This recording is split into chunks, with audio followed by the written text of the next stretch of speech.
In this video, we're going to show you how we installed our fantastic vents. We put two of them in the bus, one towards the front and one to the back of the bus.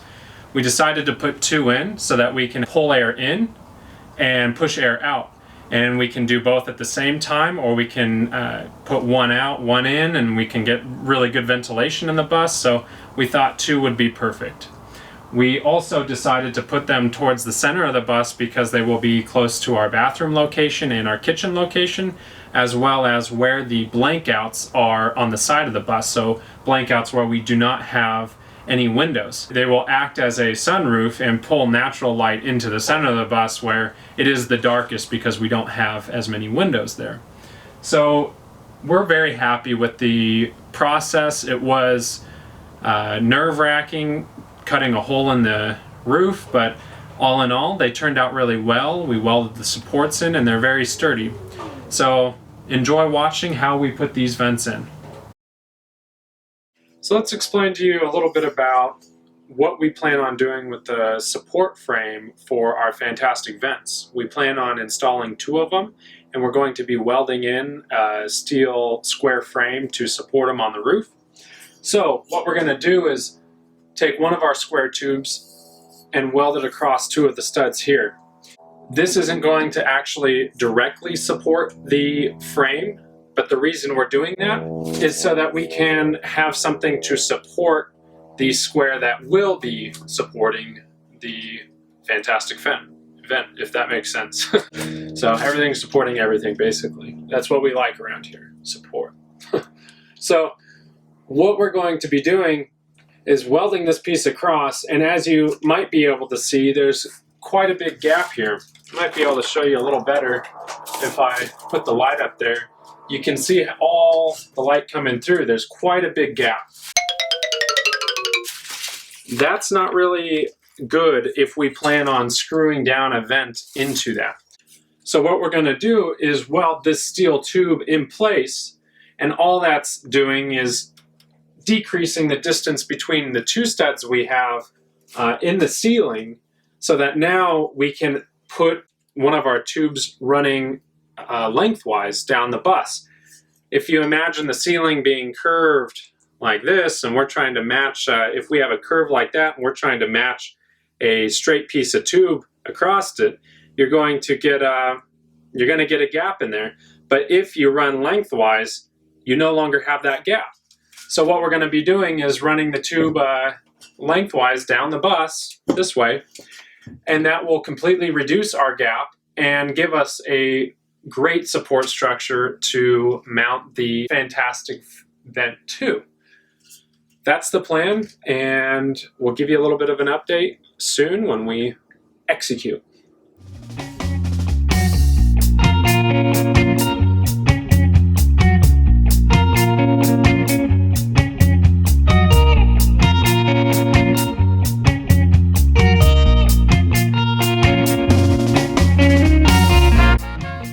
Well, it's a little bit later in the day.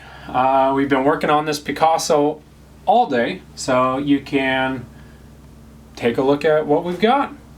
It's been a pretty straightforward process. We've been working on this one and the one in the front. It's a 14-inch by 14-inch square, not much to it. A little bit extra just for some wiggle room, but it's going to give us plenty of support for our fantastic vent, so we are happy with it.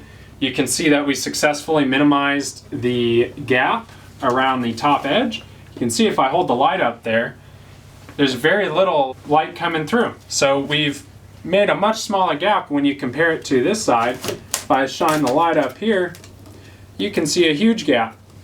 So by installing this piece to reduce the span between the studs and then making our small square, we ended up with a pretty good support. So now for the scary part.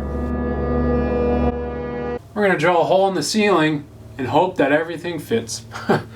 It's going to be interesting, but we're drilling a hole in order to fit the jigsaw blade in, obviously, and then we'll cut it out. So keep your fingers crossed, because I've been having nightmares about this for a long time. So here we go.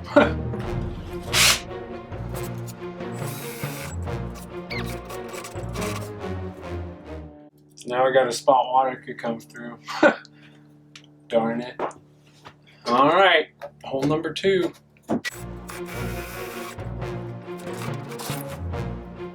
See the sky out there.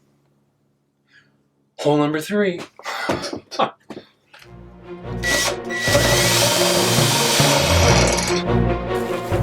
right, and let's do hole number 4.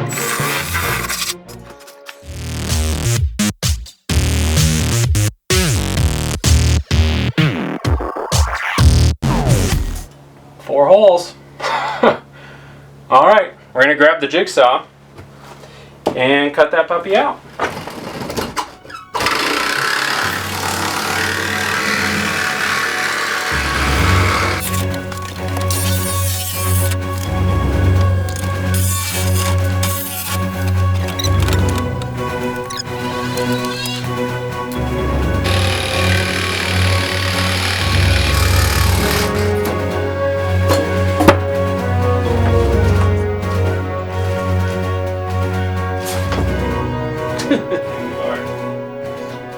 It's pretty nice.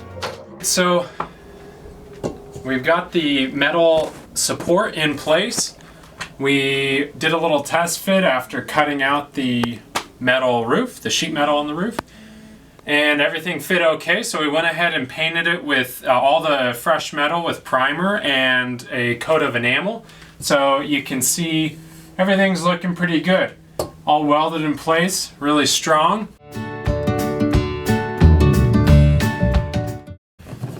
Nice, nice sturdy support. So we'll show you how it fits really quick, because after this we're going to go into installing the ceiling, and then we will finish the install on these. So you can see it just pops right in place. Really nice fit.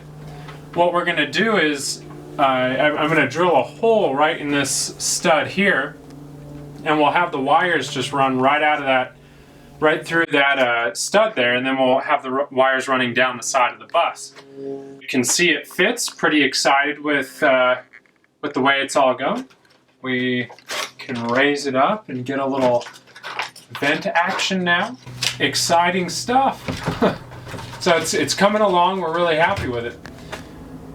So we'll be back in a minute. A few seconds for you, maybe probably a couple hours for us, because we're gonna try putting a few more ceiling panels up, and then we'll show you the installation on the roof, putting the putty tape on, the butyl tape, and the screws into the studs. So hopefully we'll be showing you that soon.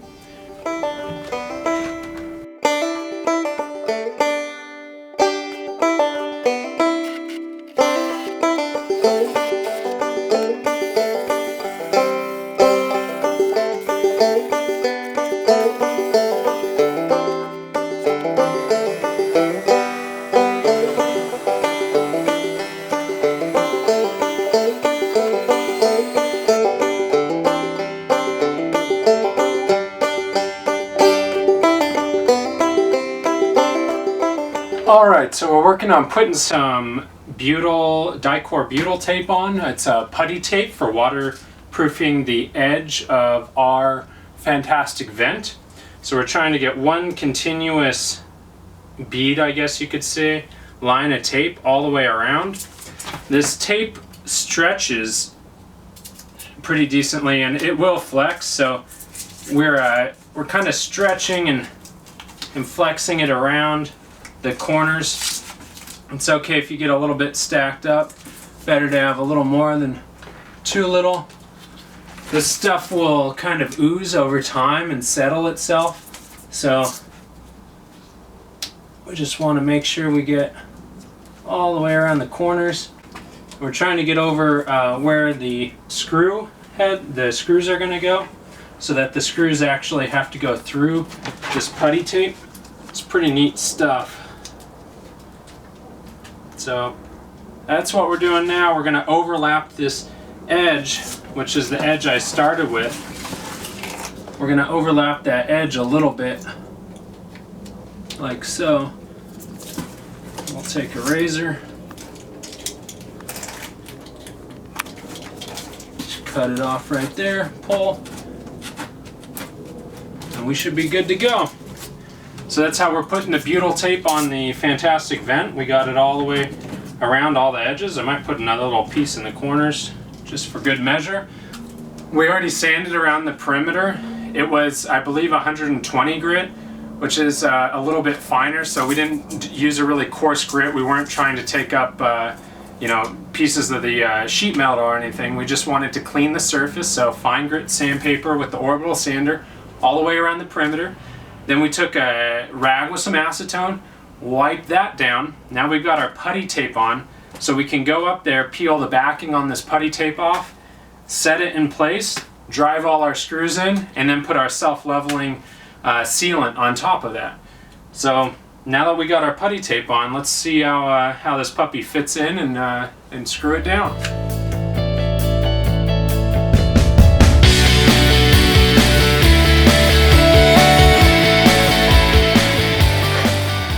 Alright, so we're screwing in the fantastic vent. I'm pretty sure these are 1/4 20 self-drilling zinc-coated screws. We'll look them up and we'll put them in the video. They're going in very easy. They're the same screws we've done most of our metal screwing with on this project. They just happen to be the perfect size for the fantastic vent. Everything's going in really easy. Very happy with it. Watch how simple it is.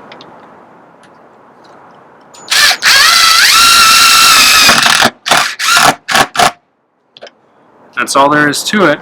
You just want to make sure that you don't over torque the screw, because the plastic on the edge here, the screw will go through it if you over torque it, especially if you're using an impact driver, which impact drivers are the best tool to set screws with, but like I said, it will over torque if you're not careful. So just get it in and then go nice and slow, and you'll be just fine.